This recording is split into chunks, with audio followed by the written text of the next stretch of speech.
She handed me the phone with a smile. Said she thought I should see it. And I remember thinking, this woman has never once done me a kindness. I really should have trusted that God. What I saw on that screen wasn't just a text message. It was 3 years of my life collapsing in on itself in real time. It was proof that the woman I called family had been working to dismantle everything I'd built. I stood there in her kitchen, the smell of coffee still in the air. I just felt something inside me go completely still. That was the moment everything changed. But to understand why that message broke me, you gotta know who I was before. My name's Melissa. I was 31, living in a small suburb outside of Columbus, Ohio. I'd spent most of my adult life being the person who kept things together. I was an operations manager for a mid-sized logistics company. Sounds boring, but basically it means I was the one people called when something was on fire. Literally once, but mostly figuratively. I was good at staying calm and reading situations. I was the friend you called at 2 a.m. when everything was falling apart. I was the coworker who remembered your birthday, your coffee order, and the name of your dog. I had built a life I was really proud of. A house I bought on my own. A garden that actually produced tomatoes. And a small, tight circle of people I trusted completely. And then I met Daniel. If you've ever had someone walk into your life and make you feel like everything before them was just practice, you know the feeling. He was the kind of guy who just fixed things around the house without you even having to ask. He was so grounded, you know? I loved watching him make our house a home.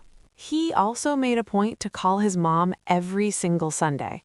At the time, I thought that was a massive green flag. I figured it meant he really respected the women in his life. And that brings us to Patricia. On paper, she was the absolute perfect mother-in-law. She hosted these beautiful, elegant dinners and always looked completely immaculate, never a hair out of place. When we first met, she welcomed me with open arms, and I stepped right into them.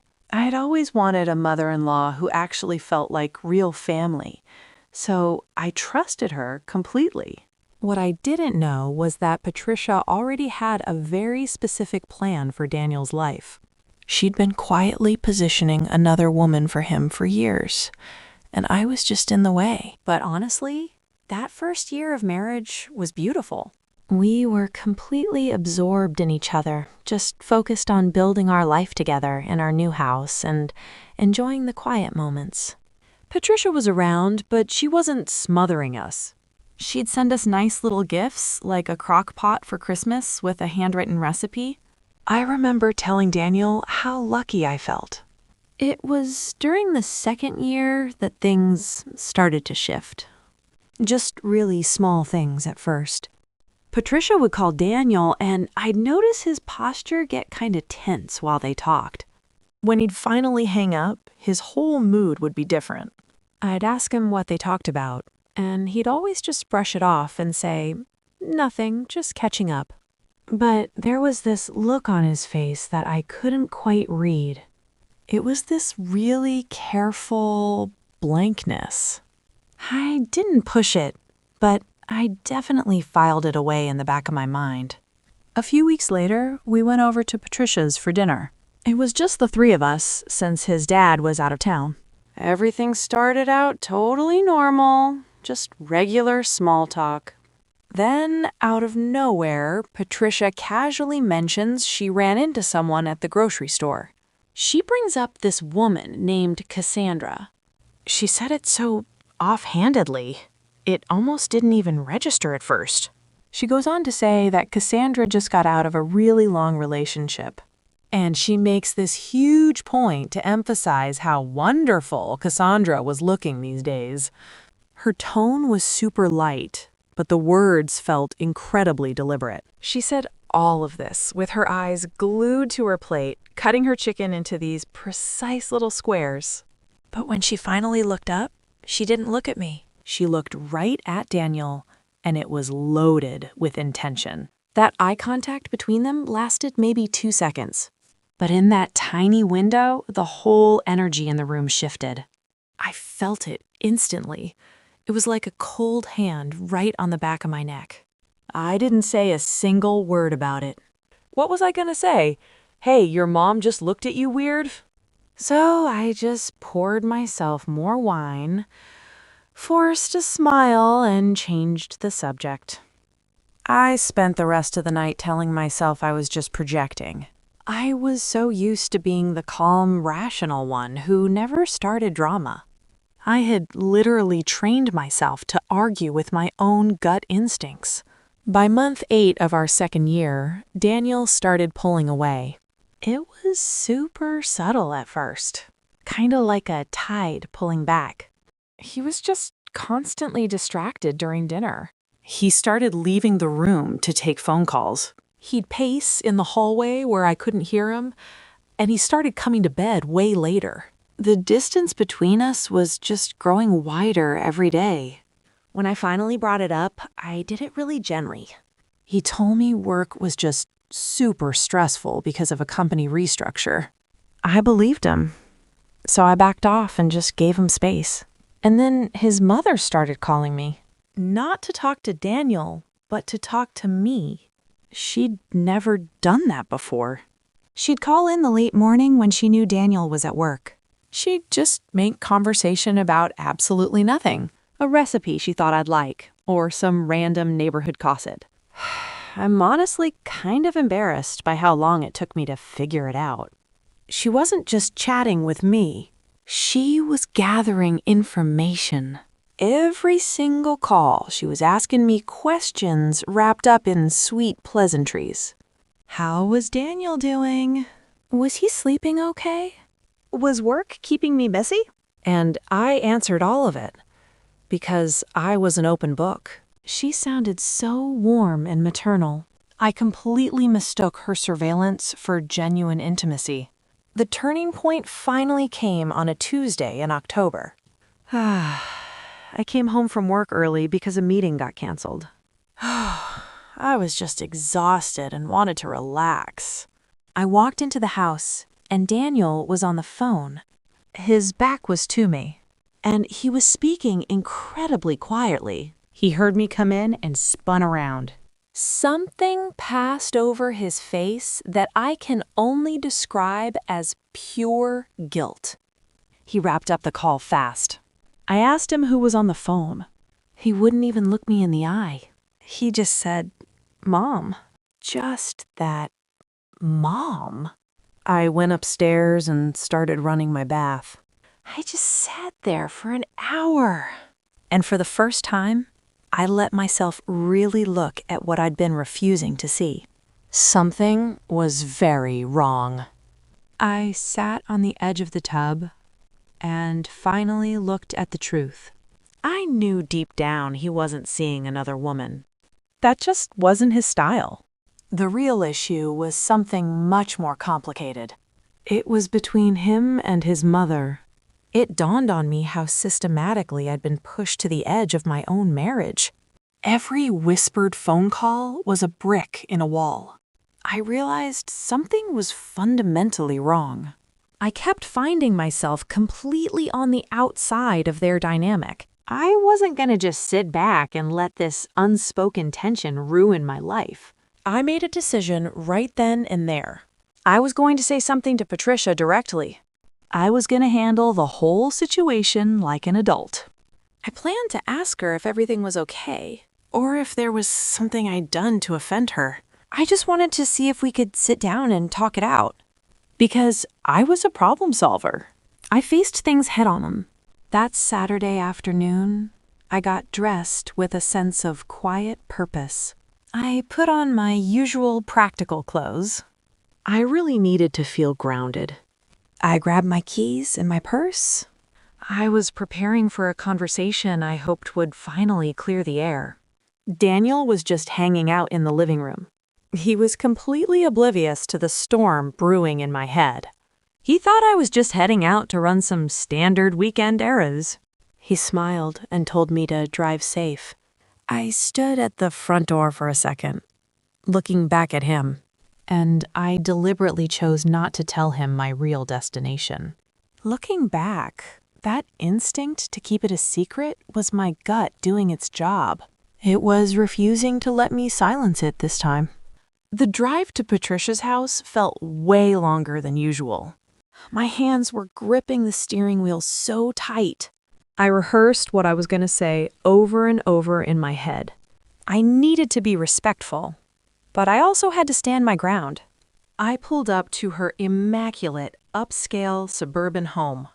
It was the kind of house that never had a single blade of grass out of place. It looked like the perfect setting for a perfect family, which honestly only made the underlying tension feel more suffocating. Walking up the pristine concrete path to her front door, I felt a knot tighten in my stomach. I reached out and pressed the doorbell. I could hear the soft, melodic chime echo inside. There was no turning back now. I was finally gonna get some answers. The door opened, and there she was. For just a second, she actually looked surprised to see me. But then that mask slipped right back into place, and she gave me this warm, perfect smile. She ushered me inside like it was just a normal Saturday visit. We went into her kitchen, and she started making tea. I just sat there at the island, trying to figure out exactly how I was going to say this. She sat down across from me, and I just laid it out. I told her I felt like something was off between us. I kept my voice super calm, and I told her I really wanted us to be close. I looked her right in the eye and asked her, woman to woman, if there was something I needed to know. I gave her every chance to just be honest with me. I really thought we could work it out. She reached across the table and put her hand over mine. She looked right at me and said she loved me like a daughter. She said she just wanted Daniel to be happy. Then she pulled her hand back and stood up. She said she needed to check something on her phone real quick. It all seemed so casual, like it was nothing.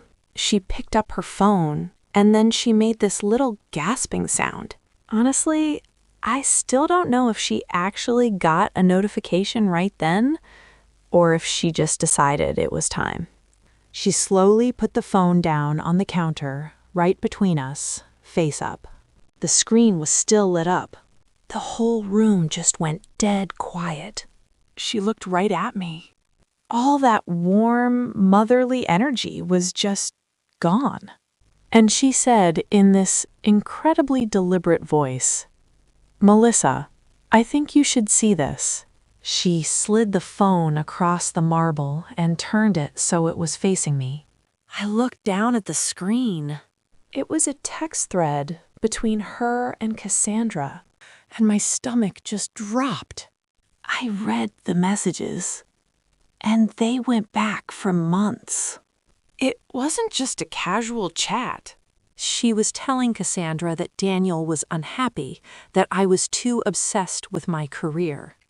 She said she wanted him to end up with someone who truly understood him. And Cassandra replied that she was always waiting in the wings. They talked about him finding his way back to himself, like I was just a detour. I slowly looked up from the screen and met her eyes. For one strange, suspended moment, neither of us said a word. The silence in that kitchen was absolutely deafening. She was watching me so closely, waiting for the fallout. She hadn't fumbled with her phone by accident. She wanted me to crumble, to cry, or to make some hysterical scene. But she completely miscalculated who I actually was. I didn't give her the satisfaction of a single tear. I just calmly set the phone down, picked up my tea, and took a sip. I stood up, put my cup in her perfect sink, and looked right at her. I kept my voice super quiet and just thanked her for showing me. I told her I knew everything I needed to know, and I walked out. I drove home and just sat in my driveway for 20 minutes. I wasn't crying at all. I was just sitting there behind the wheel, letting the anger and the clarity wash over me. I realized I was totally done being careful. I was done making myself small just to keep other people comfortable. I'd given that woman the benefit of the doubt for 2 years, and it almost cost me my marriage. I finally got out of the car and walked inside. The house was quiet, and the afternoon sun was pouring in. Daniel was just standing in the kitchen, totally unaware of the storm I was bringing with me. I walked over, pulled out a stool, and sat down. I looked right at my husband, and I didn't soften my edges this time. I just laid out the absolute truth, from beginning to end. I told him about the calls, the questions, the distance. I laid it all out, beginning to end. And then I told him about the text thread. Every single word of it. Watching his face during that conversation was brutal. It's so hard watching someone you love reckon with an ugly truth. He went through every stage. Disbelief, defensiveness, and just total confusion. Then came this long, awful silence. And finally, just real, heavy grief.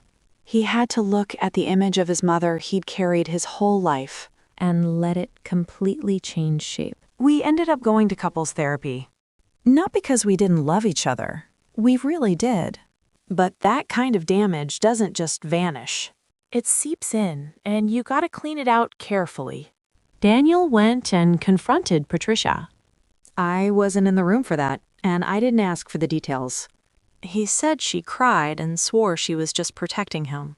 She called it love, not interference. I don't doubt she loves him. But Daniel set some serious boundaries with her after that. Not because I asked him to, but because he chose to. He finally understood what staying quiet had cost me. We still see her, mostly at the holidays. She's polite to me now, but it's careful. She seems smaller, and I just give her genuine civility back. I don't need her approval, so she has nothing to hold over me. As for Cassandra, I don't think she ever knew the full extent of it. Realizing the truth, she was just a pawn in Patricia's game. I've made my peace with that. Some things just aren't mine to fix. What I haven't made peace with is how long I mistook warmth for safety. I ignored my own gut because I didn't want to seem difficult. It makes me wonder how many women are doing the exact same thing, telling themselves they're being mature when they're really just being managed. You are allowed to name the thing, even when it's someone handing you tea with a smile. Especially then. That lesson cost me 2 years of my marriage, and I'll carry it forever. Rebuilding a marriage after that kind of hit isn't like flipping a switch. It's slow, deliberate work. Daniel and I had to learn how to talk to each other all over again. We had to clear out the ghost of his mother's expectations. I look back at the woman who was so desperate to be the perfect daughter-in-law, and I just want to give her a hug. I spent so much energy trying to fit into a mold that was literally designed to crush me. I thought being accommodating was the same thing as being loved. Daniel has changed a lot, too. That subtle tension he always used to carry in his shoulders, it's just gone. He doesn't take phone calls in the other room anymore. Our home finally feels like it belongs entirely to us. Sometimes people ask me if I regret seeing that text message. Like, do I wish I could go back to the blissful ignorance of our first year? My answer is always the same. Absolutely not. The truth hurts, but it's the only thing you can actually build a life on. If you're watching this right now and you have that familiar sinking feeling in your gut about someone, please listen to it. Don't let anyone convince you that your intuition is just anxiety. And never let a polite smile make you doubt your own reality. We're conditioned to believe that the people who cause the most harm are the ones who yell or throw things. But sometimes the most dangerous people are the ones who cut your chicken into perfect little squares. The ones who use their pristine image as a shield. I'm no longer afraid of being called difficult. If protecting my peace and my marriage makes me difficult, then I'll wear that label with pride.